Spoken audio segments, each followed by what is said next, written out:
रोचक कथा। जब भगवान राम ने भक्त के लिए बनाई रसोई बहुत साल पहले की बात है। एक आलसी लेकिन भोला भाला युवक था आनंद। दिन भर कोई काम नहीं करता, बस खाता ही रहता और सोए रहता। घर वालों ने कहा चलो जाओ निकलो घर से, कोई काम धाम करते नहीं हो, बस पड़े रहते हो। वह घर से निकलकर यूं ही भटकते हुए एक आश्रम पहुंचा। वहां उसने देखा कि एक गुरुजी हैं, उनके शिष्य कोई काम नहीं करते, बस मंदिर की पूजा करते हैं। उसने मन में सोचा यह बढ़िया है, कोई काम धाम नहीं, बस पूजा ही तो करना है। गुरुजी के पास जाकर पूछा क्या मैं यहाँ रह सकता हूँ? गुरुजी बोले हाँ हाँ क्यों नहीं, लेकिन मैं कोई काम नहीं कर सकता हूँ। गुरुजी कोई काम नहीं करना है, बस पूजा करना होगी। आनंद ठीक है, वह तो मैं कर लूंगा।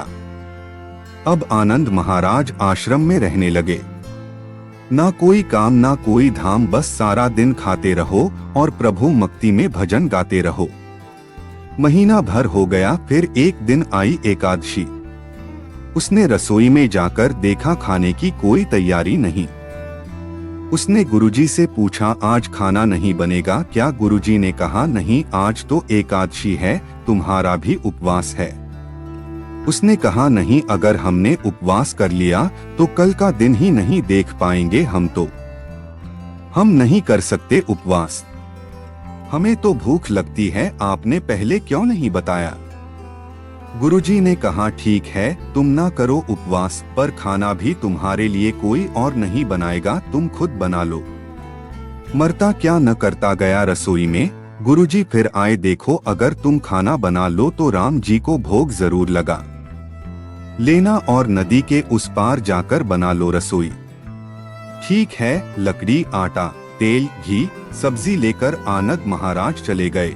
जैसा तैसा खाना भी बनाया। खाने लगा तो याद आया गुरुजी ने कहा था कि राम जी को भोग लगाना है। लगा भजन गाने, आओ मेरे राम जी भोग लगाओ जी, प्रभु राम आइए, श्री राम आइए, मेरे भोजन का भोग लगाइए। कोई ना आया तो बेचैन हो गया कि यहाँ तो भूख लग रही है और राम जी आ ही नहीं रहे। भोला मानस जानता नहीं था कि प्रभु साक्षात तो आएंगे नहीं, पर गुरुजी की बात मानना जरूरी है। फिर उसने कहा देखो प्रभु राम जी, मैं समझ गया कि आप क्यों नहीं आ रहे हैं। मैंने रूखा सूखा बनाया है और आपको तर माल खाने की आदत है, इसलिए नहीं आ रहे हैं। तो सुनो प्रभु, आज वहां भी कुछ नहीं बना है, सबको एकादशी है, खाना हो तो यह भोग ही खा लो। श्री राम अपने भक्त की सरलता पर बड़े मुस्कुराए और माता सीता के साथ प्रकट हो गए। भक्त असमंजस में।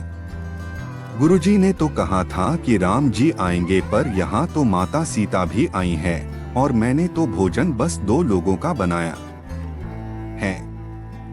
चलो कोई बात नहीं, आज इन्हें ही खिला देते हैं। बोला प्रभु मैं भूखा रह गया, लेकिन मुझे आप दोनों को देखकर बड़ा अच्छा लग रहा है, लेकिन अगली एकादशी पर ऐसा न करना, पहले बता देना कि कितने जन आ रहे हो, और हाँ थोड़ा जल्दी आ जाना। राम जी उसकी बात पर बड़े मुदित हुए, प्रसाद ग्रहण करके चले गए। अगली एकादशी तक यह भोला मानस सब भूल गया। उसे लगा प्रभु ऐसे ही आते होंगे और प्रसाद ग्रहण करते होंगे। फिर एकादशी आई। गुरुजी से कहा मैं चला अपना खाना बनाने पर। गुरुजी थोड़ा ज्यादा अनाज लगेगा, वहां 2 लोग आते हैं। गुरुजी मुस्कुराए, भूख के मारे बावला है। ठीक है, ले जा और अनाज ले जा। अब की बार उसने 3 लोगों का खाना बनाया। फिर गुहार लगाई, प्रभु राम आइए, सीताराम आइए, मेरे भोजन का भोग लगाइए। प्रभु की महिमा भी निराली है। भक्त के साथ कौतुक करने में उन्हें भी बड़ा मजा आता है। इस बार वे अपने भाई लक्ष्मण, भरत, शत्रुघ्न और हनुमान जी को लेकर आ गए। भक्त को चक्कर आ गए। यह क्या हुआ? एक का भोजन बनाया तो 2 आए, आज 2 का खाना ज्यादा बनाया तो पूरा खानदान आ गया। लगता है आज भी भूखा ही रहना पड़ेगा। सबको भोजन लगाया और बैठे बैठे देखता रहा। अनजाने ही उसकी भी एकादशी हो गई। फिर अगली एकादशी आने से पहले गुरुजी से कहा, गुरुजी, ये आपके प्रभु राम जी अकेले क्यों नहीं आते? हर बार कितने सारे लोग ले आते हैं। इस बार अनाज ज्यादा देना। गुरुजी को लगा कहीं यह अनाज बेचता तो नहीं है, देखना पड़ेगा जाकर। भंडार में कहा, इसे जितना अनाज चाहिए दे दो, और छुपकर उसे देखने चल पड़े। इस बार आनंद ने सोचा, खाना पहले नहीं बनाऊंगा, पता नहीं कितने लोग आ जाएं। पहले बुला लेता हूँ फिर बनाता हूँ। फिर टेर लगाई, प्रभु राम आइए, श्री राम आइए, मेरे भोजन का भोग लगाइए। सारा राम दरबार मौजूद। इस बार तो हनुमान जी भी साथ आए, लेकिन यह क्या प्रसाद तो तैयार ही नहीं है। भक्त ठहरा भोला भाला, बोला, प्रभु इस बार मैंने खाना नहीं बनाया। प्रभु ने पूछा, क्यों? बोला, मुझे मिलेगा तो है नहीं, फिर क्या फायदा बनाने का, आप ही बना लो और खुद ही खा लो। राम जी मुस्कुराए, सीता माता भी गदगद हो गई उसके मासूम जवाब से। लक्ष्मण जी बोले, क्या करें प्रभु? प्रभु बोले, भक्त की इच्छा है, पूरी तो करनी पड़ेगी, चलो लग जाओ काम से। लक्ष्मण जी ने लकड़ी उठाई, माता सीता आटा सानने लगी। भक्त एक तरफ बैठकर देखता रहा। माता सीता रसोई बना रही थी तो कई ऋषिमुनि, यक्ष, गंधर्व प्रसाद लेने आने लगे। इधर गुरुजी ने देखा खाना तो बना नहीं, भक्त एक कोने में बैठा है। पूछा, बेटा क्या बात है, खाना क्यों नहीं बनाया? बोला, अच्छा किया गुरुजी आप आ गए, देखिए कितने लोग आते हैं प्रभु के साथ।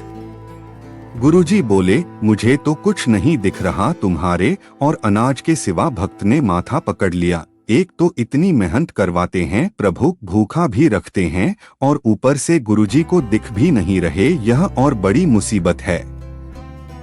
प्रभु से कहा, आप गुरुजी को क्यों नहीं दिख रहे हैं? प्रभु बोले, मैं उन्हें नहीं दिख सकता।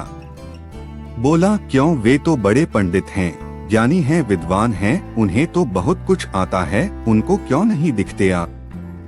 प्रभु बोले, माना कि उनको सब आता है, पर वे सरल नहीं हैं तुम्हारी तरह, इसलिए उनको नहीं दिख सकता।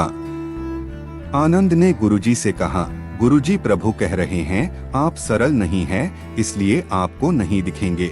गुरुजी रोने लगे, वाकई मैंने सब कुछ पाया पर सरलता नहीं पा सका तुम्हारी तरह, और प्रभु तो मन की सरलता से ही मिलते हैं।